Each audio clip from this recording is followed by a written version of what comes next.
बिस्मिल्लाहिर्रहमानिर्रहीम। अस्सलाम वालेकुम व्यूवर्स, मैं हूं Mohammad Kalimullah. Welcome to my YouTube channel. Viewers, आज की जो वीडियो है वो उन लोगों के लिए जो सिंगल पेपर एमसीक्यूज़ की तैयारी कर रहे हैं, पीपीएससी, एफपीएससी और एनटीएस के लिए। पाकिस्तान स्टडीज़ का जो पोर्शन है उसमें मैं प्री पाकिस्तान यानी पाकिस्तान की क्रिएशन से पहले 1901 से लेकर 1947 तक के इम्पोर्टेंट इंसिडेंट्स को डिस्कस करने जा रहा हूँ। और ये इस वीडियो के हर स्लाइड के अंदर, हर लाइन के अंदर अहम एमसीक्यूज़ हैं, तो वीडियो के साथ एंड तक जुड़े रहिएगा।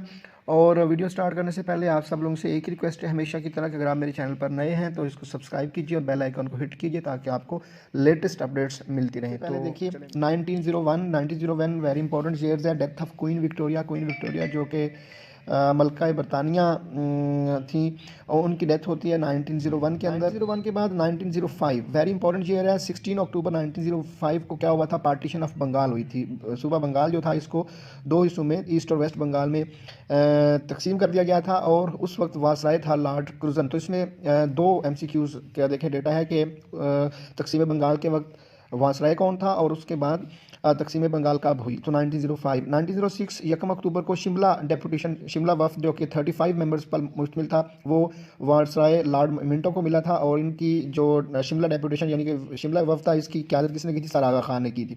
उसके बाद 1906 है। 1906 में 30 दिसंबर को foundation of Muslim League act Dhaka at the residence of Salimullah Khan. उसके बाद 1908 sir Aga Khan became the first president of Muslim League. Next 1908 है Syed Ameer Ali established Muslim League in London. और उसके बाद 1909 Quaid Azam became member of legislative council from Bombay. फिर 1909 में Minto Morley reforms separate electorate was given to the Muslim. ये उसके बाद 1911 के अंदर Swadeshi movement which started in 1905 ended. और ये सवादेशी मूवमेंट क्या थी? इसके अंदर उन्होंने कहा था कि इंडिया की तमाम गुड्स को बाइकआउट कर दिया जाए। ये 1905 में स्टार्ट हुई थी और 1911 में ये ख़त्म हुई थी। वेरी इंपॉर्टेंट है सवादेशी मूवमेंट। और उसके बाद 1911 में 12 दिसंबर partition of Bengal was annulled. Partition of Bengal को दोबारा से ख़त्म कर दिया गया, बंगाल को एक ही सूबा बना दिया गया। और ये किसने किया था? किंग जॉर्ज पंजम ने। और ये दिल्ली दरबार के विजिट के मौके पर उन्होंने ये ऐलान किया था। आगे चलते हैं कि 1911 में ही 14 जनवरी को Maulana Mohammad Ali Jauhar issued Comrade an English newspaper from Calcutta, later it was shifted to Delhi. 1912 Al Hilal was issued by Maulana Abul Kalam Azad. 1913 में joint session of Muslim League and Congress. जी, कांग्रेस और मुस्लिम लीग का जॉइंट सेशन हुआ 1913 में। तो क्योंकि उस वक्त कायद आज़म दोनों के मेंबर थे, कांग्रेस के भी थे, इंडियन नेशनल कांग्रेस के भी और इसके भी, मुस्लिम लीग के भी। तो इस वक्त इसका फिर जॉइंट सेशन हुआ था 1913 में, 1913 में। 1913 में ही लखनऊ पैक्ट हुआ, मादा लखनऊ हुआ था। वेरी इंपॉर्टेंट क्वेश्चन है। फिर 1914 में कानपुर इंसिडेंट हुआ। ये कानपुर इंसिडेंट क्या था? इसमें एक मास्क को जो है वो मिसमार किया गया, एक मस्जिद को, और वहाँ के मजिस्ट्रेट टेलर ने हुक्म दिया कि जो मुजाहिरीन थे, मुसलमान मुजाहिरीन थे, मस्जिद की मिसमारी के ऊपर वो एहतजाज कर रहे थे, उनके ऊपर इन्होंने फायर का आर्डर दिया। और इसके नतीजे में 133 मुसलमान जो है वो शहीद हुए थे। तो वेरी इंपॉर्टेंट और very sad incident in the history of Muslim in the sub continent. तो ये 1914 में कानपुर का वाक़या हुआ था। और फिर उसके बाद 1916 में Miss Sarojini Naidu gave Quaid Azam the title of ambassador of Hindu Muslim unity. जी, कायद आज़म को हिंदू मुस्लिम यूनिटी का सफ़ीर कहा जाता है, हिंदू मुसलमान इत्तेहाद का सफ़ीर कहा जाता है। और ये जो खिताब था हिंदू मुस्लिम यूनिटी के सफ़ीर का, ये उनको मिस सरोजनी नायडू ने दिया था 1916 में। तो दो एमसीक्यूज़ हैं कि किसको हिंदू मुस्लिम यूनिटी का सफ़ीर कहा जाता है, एम्बेसडर कहा जाता है? कायद आज़म को। और किसने उसको ये टाइटल दिया था? मिस सरोजनी नायडू ने दिया था, जो खुद एक बहुत बड़ी शायरा थी।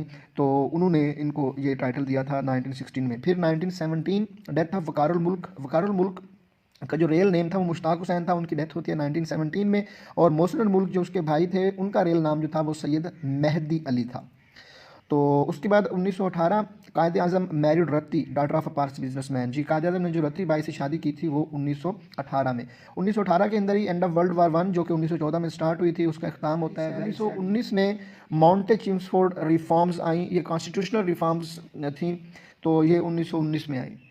उसके बाद 1919 के अंदर ही Quaid Azam resign from executive council in protest of Rowlatt Act. जी, रॉलेट एक्ट आया, जिसके अंदर आज़ादी, जीतोजहदी आज़ादी को कुचलने के लिए ज़्यादा इख्तियारात दे दिए गए थे ब्रिटिश गवर्नमेंट को इंडिया के अंदर। तो इसके ख़िलाफ़ एहतजाजन कायद आज़म ने क्या किया था? एग्जीक्यूटिव काउंसिल से रिज़ाइन कर दिया था। उसके बाद 1919 में दियारची, जी, दियारची सिस्टम जो था इसके डुअल गवर्नमेंट था। मतलब के शेयर्ड रूल्स थे। इसमें agriculture, health control, local government जो है इसका कंट्रोल इंडियंस को दे दिया गया। तो उन्होंने ये सिस्टम इंट्रोड्यूस करवाया कि मिलकर हुकूमत करते हैं सब कॉन्टिनेंट के ऊपर। ये 1919 में आया था दयाची सिस्टम।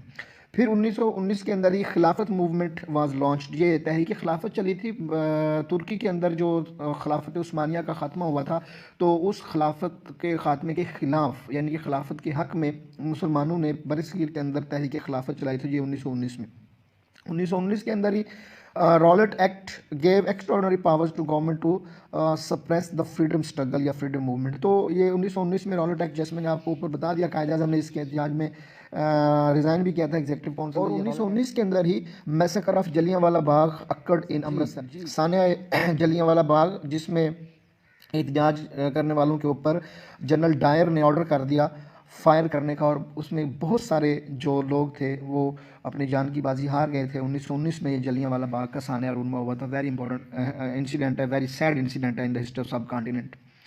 उसके बाद 1920 में 13 अप्रैल को कायदे आज़म रिज़ाइन फ्रॉम कांग्रेस। 27 में साइमन कमीशन जो था, ये पार्लियामेंटेरियंस थे, 7 मेंबर्स थे पार्लियामेंटेरियंस के, ब्रिटिश पार्लियामेंटेरियंस थे। ये आए थे कॉन्स्टिट्यूशनल रिफॉर्म्स के लिए, इंडिया आए थे, और इनका जो सरबराह था वो सर जॉन साइमन था।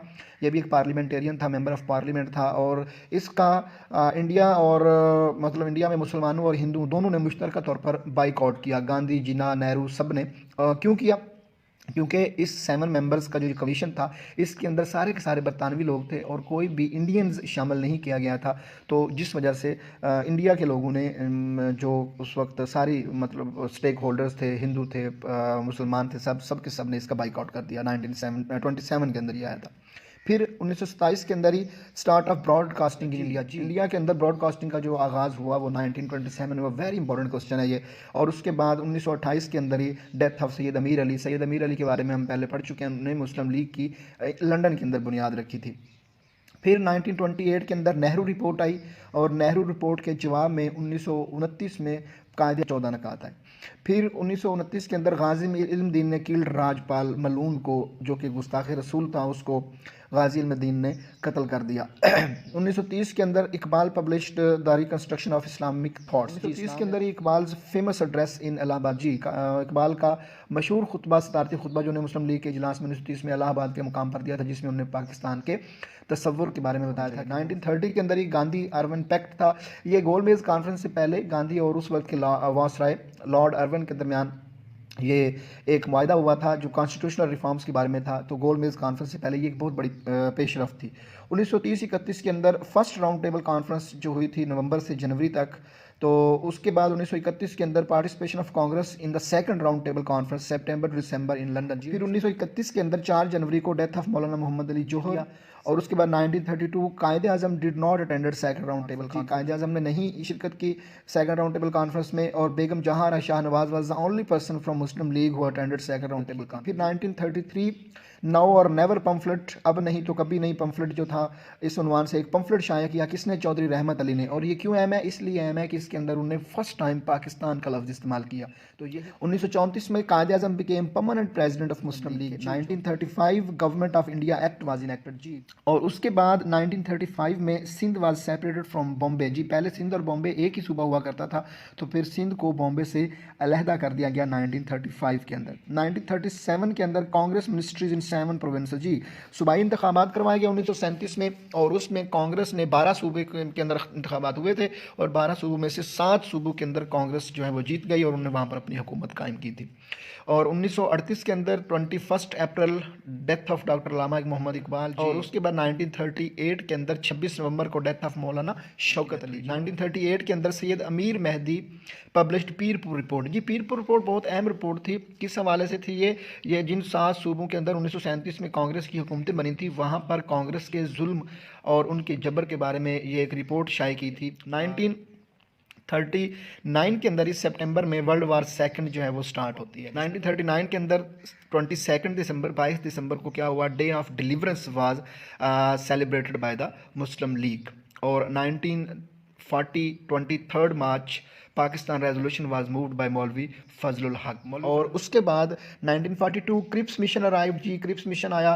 फिर 1942 के अंदर ही क्विट इंडिया मूवमेंट, इंडिया छोड़ दो तहरीक चली। और फिर 1945 के अंदर Wavell plan, proposed dominion status, all parties Shimla conference हुई। 1946 11 जून Muslim League celebrated victory day जी। 1946 cabinet mission visited India, interim government was formed जी। फिर 1947 3 जून plan partition of subcontinent जी, 3 जून का प्लान है जिसके तहत पाकिस्तान और इंडिया दो रियासतों पर मुश्तमिल सब कॉन्टिनेंट को तकसीम कर दिया गया।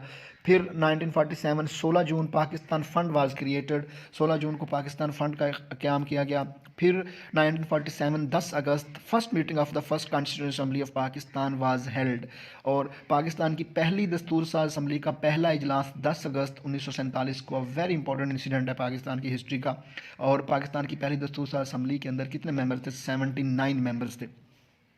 और 47 के अंदर ही 11 अगस्त को Quaid Azam Mohammad Ali Jinnah was elected as the first president of first constitutional assembly of Pakistan. Pakistan की पहली दस्तूर साज असम्बली के पहले प्रेसिडेंट कायद आज़म को मुंतखब किया गया। ये यूनानिमस एक मोशन थी, मुतफ़िका करारदाद मंजूर की गई कायद आज़म के हक़ में। और इसी मौके पर लियाकत अली ख़ान, जो कि बाद में पाकिस्तान के पहले प्राइम मिनिस्टर भी बने थे, उन्होंने कायद आज़म को कायद आज़म का टाइटल ऑफिशियली दिया था। ये वो टाइटल था जो कि बरसगीर के लोग प्यार से कायद आज़म को उनकी खिदमात के सिलसिले में कहते रहते थे, लेकिन ऑफिशियली कायद आज़म को इसी दस्तूर साज असम्बली के पहले इजलास में जब उनको प्रेसिडेंट इलेक्ट किया गया था यूनानिमसली, तो उसके बाद ये टाइटल लियाकत अली ख़ान ने कायद आज़म को ऑफिशियली दिया था। 1947 14 अगस्त division of subcontinent Pakistan came into being जी। 14 अगस्त को बाकायदा तौर पर ऐलान किया गया कि बरसगीर को दो हिस्सों में तकसीम कर दिया गया है और पाकिस्तान मारज़ वजूद में आया। 1947 19 अगस्त declaration of Radcliffe awards जी। रेड क्लिफ अवार्ड जो कि हदबंदी के बारे में था, कि पाकिस्तान और इंडिया की बाउंड्री जो उसके बारे में था, उसकी निशानदेही करने के बारे में, तो इसका ऐलान 19 अगस्त को हुआ, जिसमें पाकिस्तान के 30 सितंबर Pakistan became the 53rd member of UNO. Very important question है। Pakistan United Nation organisation means कि अक़वाम मुत्तहिदा का 53वां मेंबर बना था 30 सितंबर 1947 को। फिर 1947 में 7 अक्टूबर Bahawalpur was first state which joint किया था। Very important question in the history of Pakistan. तो व्यूअर्स, ये थी मेरी आज की वीडियो, जिसके अंदर मैंने 901 से लेकर 1947 तक के अहम वाक़यात के ऊपर की है, और इसमें हर लाइन के अंदर वेरी इंपॉर्टेंट MCQs हैं जो लोग। तो इजाज़त दीजिए, अपना ख्याल रखिए और अपने इस चैनल का भी लाइक और सब्सक्राइब करना नहीं भूलिएगा। अल्लाह हाफिज़।